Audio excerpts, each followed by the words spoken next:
This is problem 1598. It's on page 693. In the position shown, end A of rod AB has a velocity of 2.5 meters per second and an acceleration of 1.5 meters per second squared, both directed to the right. Determine A, the angular acceleration of rod AB, and B, the acceleration of midpoint G of rod AB. Now I've gone ahead and sketched the system on the board. We're interested in the angular acceleration of this connecting rod, and we are interested in the acceleration of point G on the connecting rod. Now the connecting rod is 3 meters long total. G is at the midpoint, so it's a 1.5 meter distance from either A or B. And here's our velocity and acceleration of block A. Now the first thing to do is velocity analysis.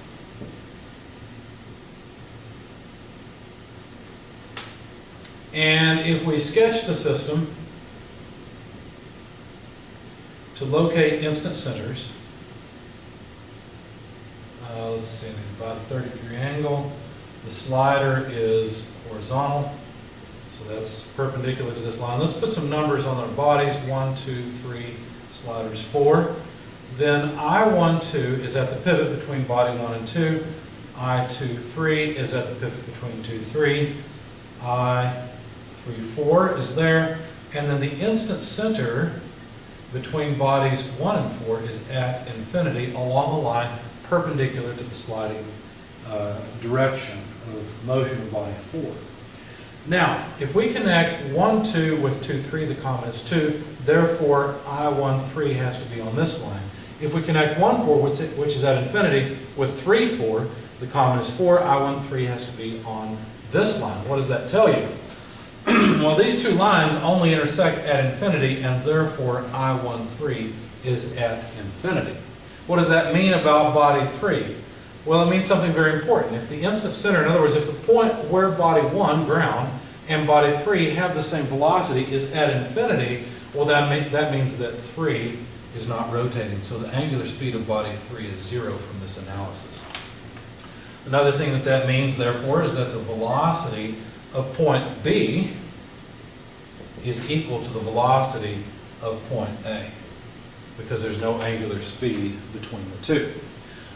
Okay, anyway, what about the other instant center? Well, if we connect 1, 2 with 1, 4, that is again this line, so the common is 1, so 2, 4 has to be on this line. If we connect 3, 4 and 2, 3, the common is 3, so 2, 4 is on this line, and therefore I, 2, 4 and 2, 3 are on the same point there at that connection.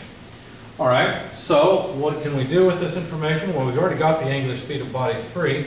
How about the angular speed of body 2? Could we figure that out? Sure. We just need the velocity of point B and the radius from the pivot on ground to 2, 3. So that would be the velocity of point B divided by RB with respect to D. Okay? So that distance RBD is just I12 to I23, and so 2.5 meters per second as the velocity of point A, which is the same as B, we've already proven that, divided by RBD, well, that's just this 1.25 meter length, and we'll find that the angular speed of body 2 then is 2 radians per second. Now be careful, which direction is this? Well, if this block down here is moving to the right, then obviously the angular acceleration is the angular speed is counterclockwise. But how can we prove that from instant centers? Well, what bodies are of interest in the angular, or in this analysis? Well, I24, I23, and 1, 2. Actually, wait a second. Let me think for a minute. Well, the easier way, the best way. We know this point's moving to the right, we know this point's moving to the right, so about 1, 2, we can tell that's a counterclockwise rotation. So anyway, we've completed the velocity analysis. Let me just jot it down up here because we won't reference this figure anymore.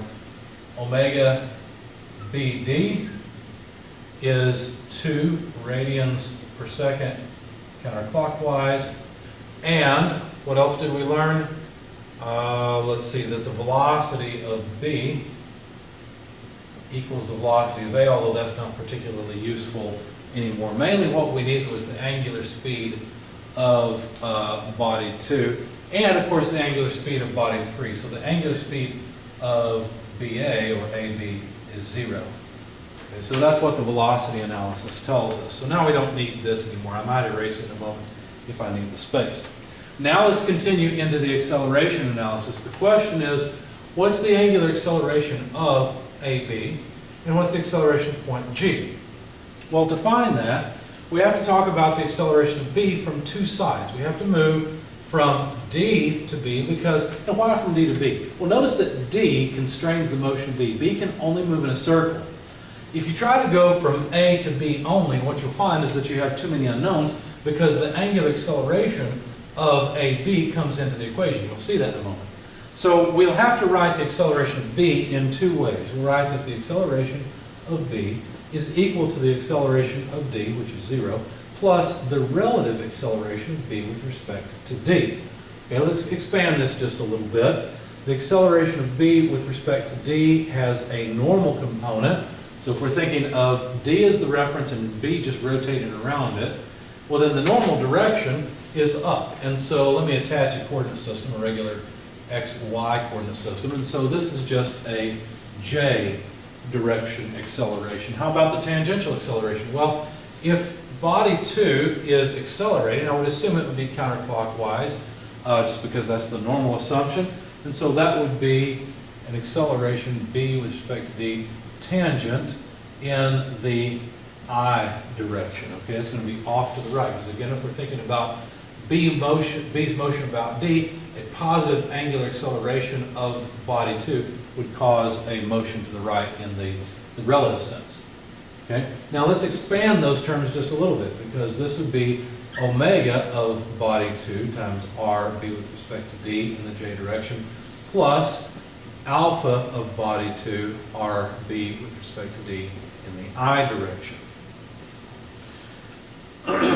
And I'm sorry, I messed up. I wrote omega R. Let's try omega squared. That would be better. In fact, that would be right instead of wrong. Okay.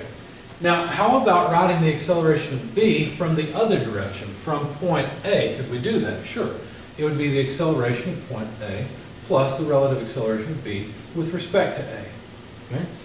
So, in that case, we're going to have the acceleration of body A, which is non-zero, but we do know what it is. It's just 1.5 I meters per second squared.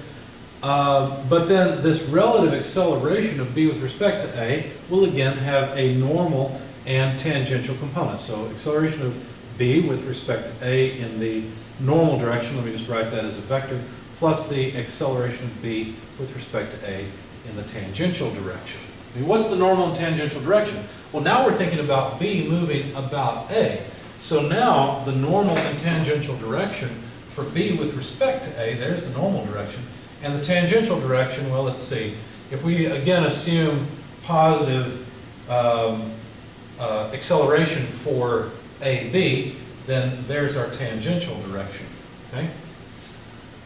So what we'd like to do is break up these two components into I and J components. So to do that, let me get rid of some of this velocity analysis. We've gleaned what we need from it. In fact, let me get rid of all of it. And let me draw link BA or AB down here and note acceleration of B with respect to A in the tangential direction and acceleration of B with respect to A in the normal direction.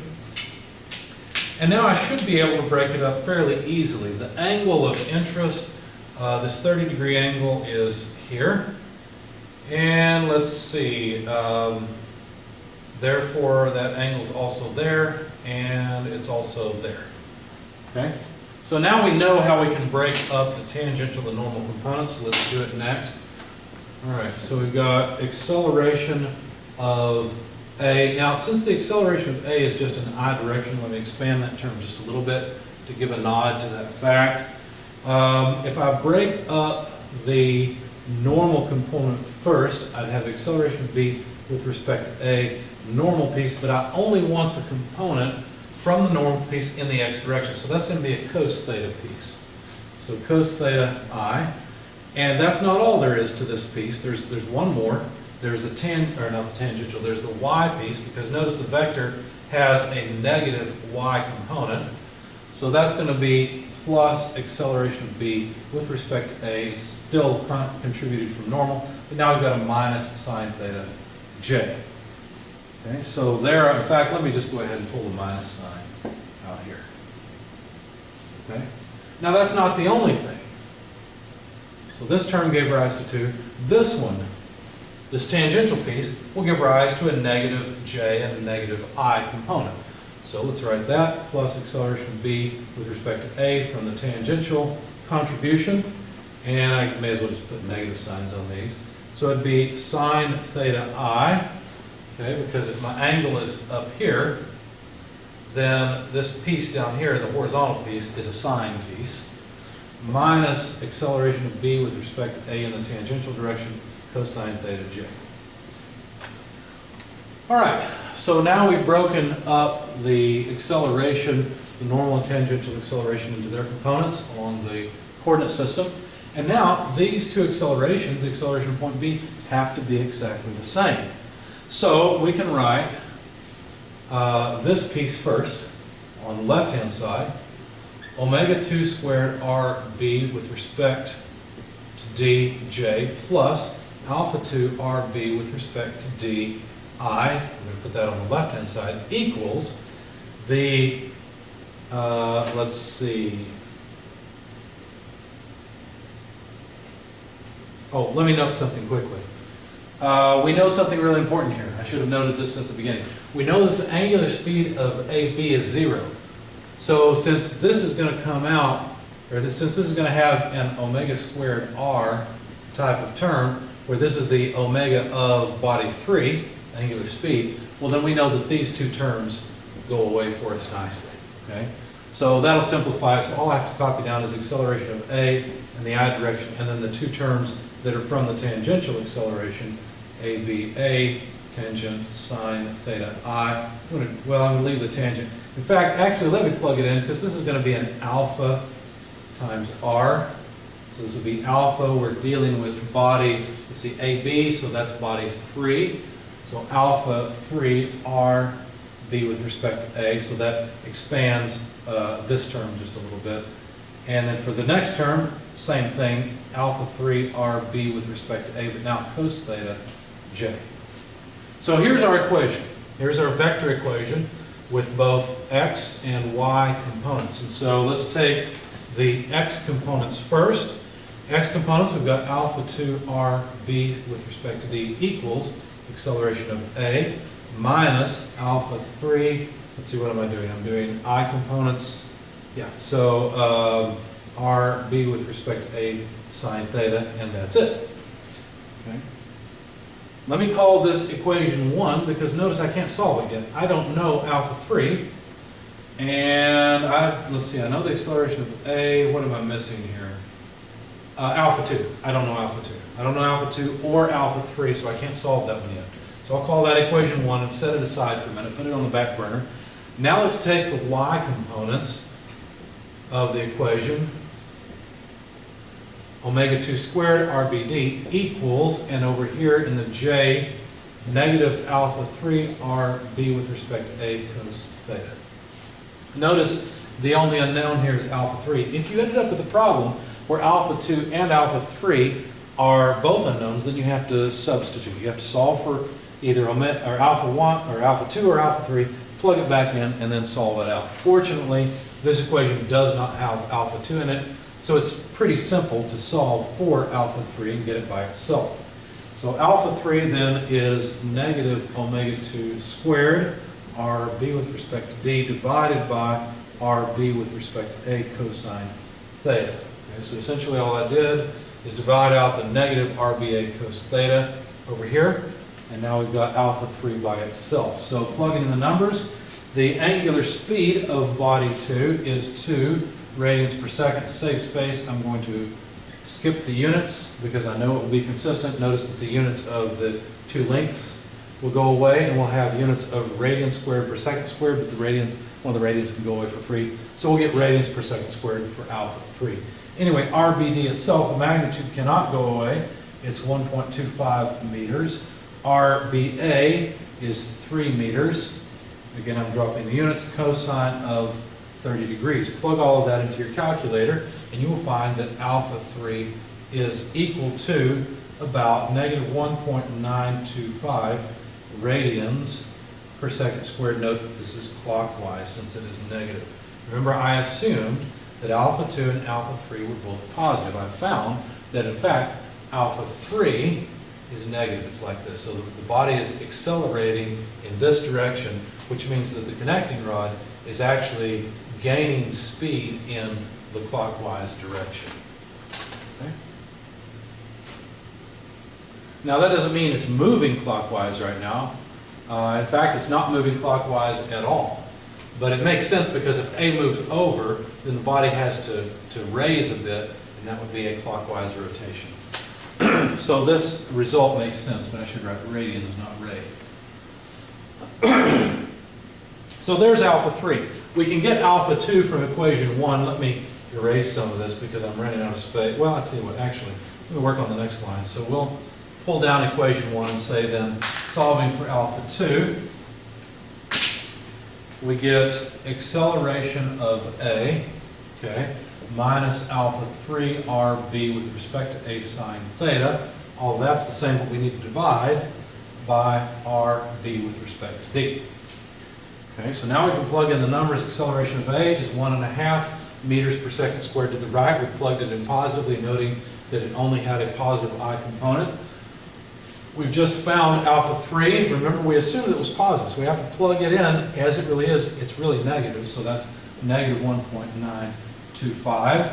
RBA, well, let's see, BA is here, so that's 3 meters, sine of 30 degrees. Parentheses around that 3, and it didn't work very well. That's better. Divided by RBD. RBD is 1.25 meters, and there we have it.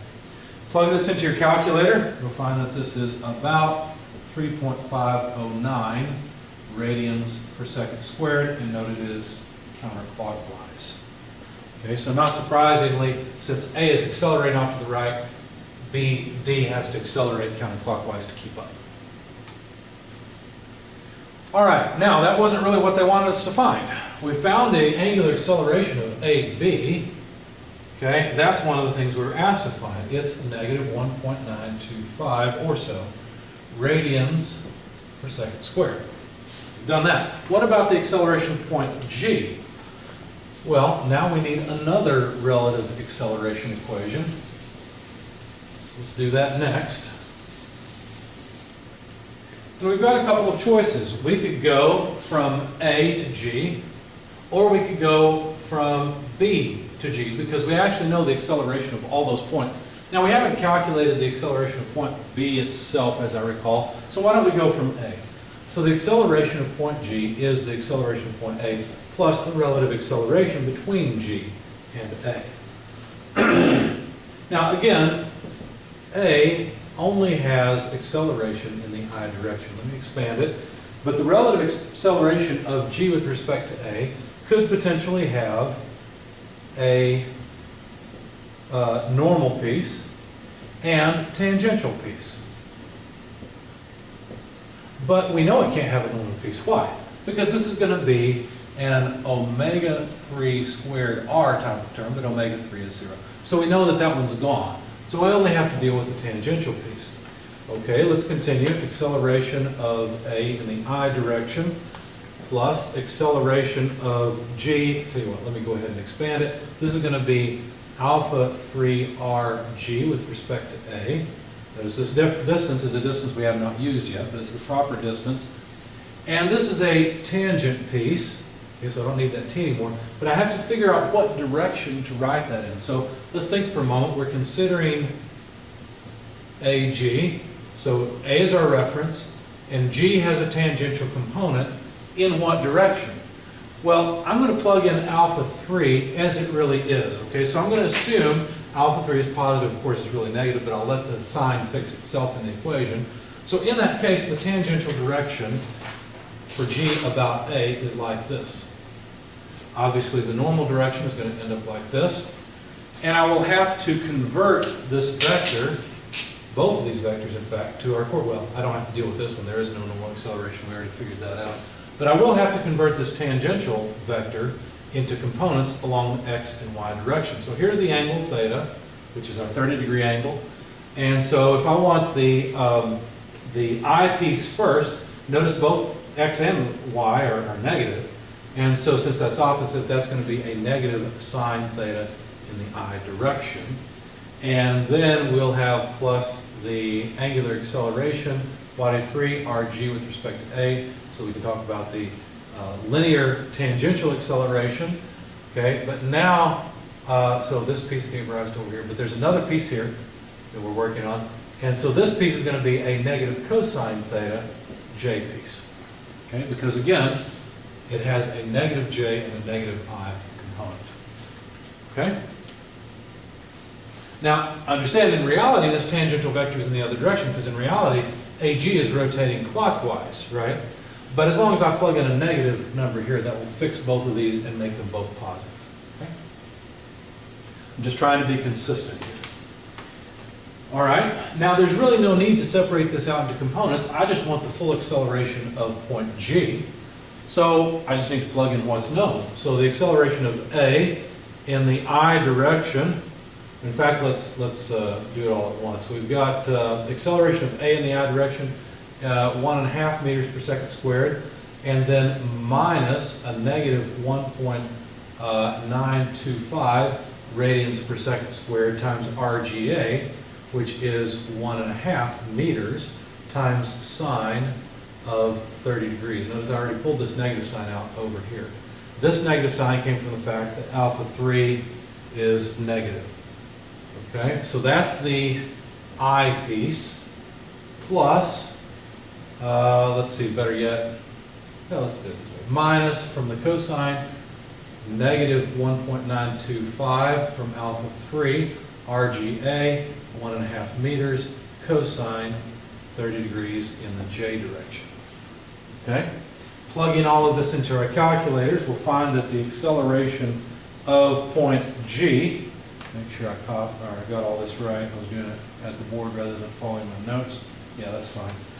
Comes out to about 2.944 I plus 2.501 J, and these are both meters per second squared.